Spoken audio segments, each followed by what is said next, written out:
बच्चों, मैं रेखा Tripathi, class 12th की इतिहास टीचर। बच्चों, हम लोग आज हड़प्पा सभ्यता में की विशेषताओं में सामाजिक जीवन के बारे में जानकारी प्राप्त करेंगे। पहला पॉइंट है परिवार नारी की दशा। हड़प्पा सभ्यता के विभिन्न स्तरों से जो पुरातात्विक साक्ष्य मिले हैं उनके अनुसार यह पता चलता है कि हड़प्पा सभ्यता के लोगों का जीवन सरल, सादा और उन्नत था। समाज की इकाई परंपरागत रूप से परिवार थी। मातृ देवी की पूजा और मोहरों पर अंकित चित्र से यह प्रतीत होता है कि हड़प्पा समाज संभवतः मातृ प्रधान था। मातृ सत्तात्मक सत्ता थी, यहाँ पर पितृ सत्तात्मक सत्ता नहीं थी। हड़प्पा सभ्यता में नारी या स्त्री का उच्च स्थान था। परिवार में उनका अत्यधिक सम्मान किया जाता था। नारी की दशा इस तरह से पता चलता है कि नारी की दशा अच्छी थी। सामाजिक एवं आर्थिक भिन्नता। खुदाई से मिले साक्ष्यों के आधार पर हड़प्पा सभ्यता को संभवतः 3 वर्गों में विभक्त किया जाता है। विशेष वर्ग, यह वर्ग नगर दुर्ग से जुड़ा था, और दूसरा संपन्न मध्यम वर्ग, तीसरा आर्थिक दृष्टि से दुर्बल वर्ग, यह वर्ग नगर के निचले हिस्से में रहता था। समाज के ये तीनों वर्ग परकोटे से घिरे नगर अथवा बस्ती में रहते थे, जैसा कि हमने आपको नगर योजना में बताया था। इस पर था निश्चित रूप से यह नहीं कहा जा सकता कि विभाजन का आधार सामाजिक, धार्मिक या आर्थिक कारण था। योद्धा वर्ग का अस्तित्व इसमें के साक्ष्य तो नहीं मिले हैं, लेकिन दास प्रथा का प्रचलन संभवतः था, इसके साक्ष्य मिलते हैं। नेक्स्ट पॉइंट है बच्चों सामाजिक आर्थिक भिन्नता। वस्त्र, आभूषण और प्रसाधन। बच्चों, इस सभ्यता के निवासी वस्त्र तथा आभूषण के शौकीन थे। इसका अनुमान उस काल की शिल्पकला में एक पक्की मिट्टी की बनी मूर्ति से लगाया जा सकता है।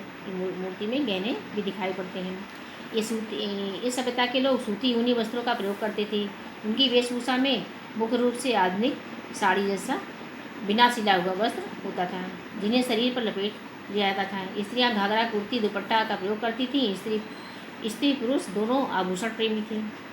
बच्चों, ये सब साक्ष्य से पता चलता है कि इस सभ्यता के लोग संपन्न थे और चांदी, सोने, हाथी दांत, मोतियों के बने सुंदर कलात्मक आभूषण पहनते थे, तथा निर्धन लोग सीपियों, हड्डियों, तांबे, पत्थर, पकी मिट्टी के मनके से बने आभूषण पहनते थे। स्त्री पुरुष दोनों अनेक प्रकार के साधनों का प्रयोग करते थे। ये सब इनके साक्ष्यों से पता चलता है। पुरास्तरों से मिले हाथी दांत के कंघे, कांसे, दर्पण, पाउडर, सुगंधित तेल आदि वस्तुएं इनके प्रसाधन प्रेम को उदाहरण है। नेक्स्ट पॉइंट है बच्चों भोजन। उत्खनन में जो जले हुए अनाज मिले हैं, के दाने मिले हैं और बीज मिले हैं, और विभिन्न प्रकार के बर्तनों से हड़प्पा सभ्यता के लोगों के खान पान की आदतों का पता चलता है। ये शाकाहारी और मांसाहारी दोनों प्रकार के भोजन करते थे। इस सभ्यता के लोग दोनों तरह के भोजन करते थे। शाकाहारी में दाल, साग, सब्जियां, दूध, घी, फल, जौ आदि अनेक प्रकार के चीज़ें उपयोग करते थे। इनके भोजन में शामिल था। उत्खनन में खजूर के बीज तथा शहद के प्रयोग के भी साक्ष्य मिलते हैं, और अपने खानों को स्वादिष्ट बनाने के लिए मसालों का भी प्रयोग करते थे।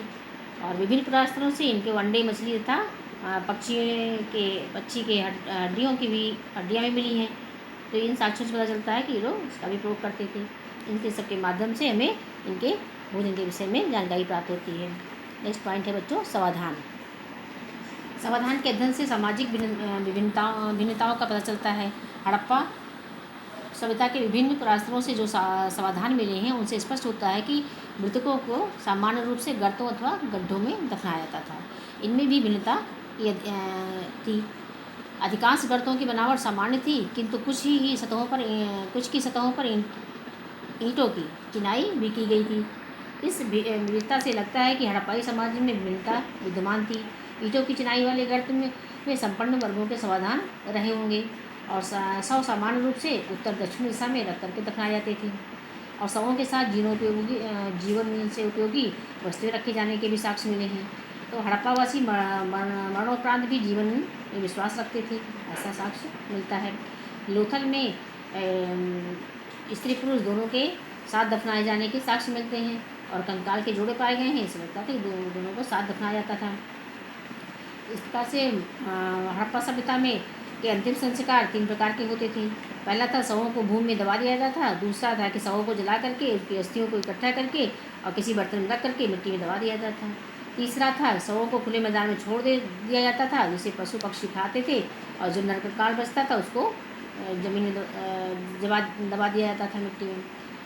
इसके बाद बच्चों विलासिता की वस्तुएं, देखिए हड़प्पा सभ्यता में लिखित तो कुछ मिला नहीं है, साक्ष्यों के आधार पर इसके इतिहास के बारे में जानकारी प्राप्त होती है। तो विलासिता की वस्तुएं भी हड़प्पा समाज के को वर्गों में बांटती हैं। प्रथम वर्ग में है कि दैनिक उपयोग की वस्तुएं, जैसे मृदभांड, चक्कियाँ, सुइयाँ, झावा आदि, ये जो पत्थर या मिट्टी से जैसे सामान्य पदार्थों से आसानी से बनाया जा सकता था, ये हड़प्पा के पुरास्थलों में सभी जगह प्राप्त हुई हैं। और दूसरी तरफ दूसरा वर्ग था जो कि विलासिता की महंगी वस्तुएं, जैसे फायांस से बने पात्रों और उपकरण जो बहुत महंगे होते थे और बनाना भी कठिन होता। तो ऐसी वस्तुएं हड़प्पा के सभी जगहों से नहीं मिलती हैं। ऐसी वस्तुएं हड़प्पा और मोहनजोदड़ो जैसी विशाल बस्तियों से ही मिली हैं। ऐसा प्रतीत होता है कि हड़प्पा समाज में भिन्नता थी। और बच्चों हड़प्पा से प्राप्त साक्ष्यों से हमें इसकी सामाजिक स्थिति के बारे में जानकारी प्राप्त होती है। ठीक है बच्चों, समझ में आ गया। अब हम लोग अगले क्लास में इसकी दूसरी विशेषताओं के साथ मिलेंगे, जैसे कि शासक, माँ, बाढ़ और इसका अंत कैसे हुआ आदि। धन्यवाद बच्चों।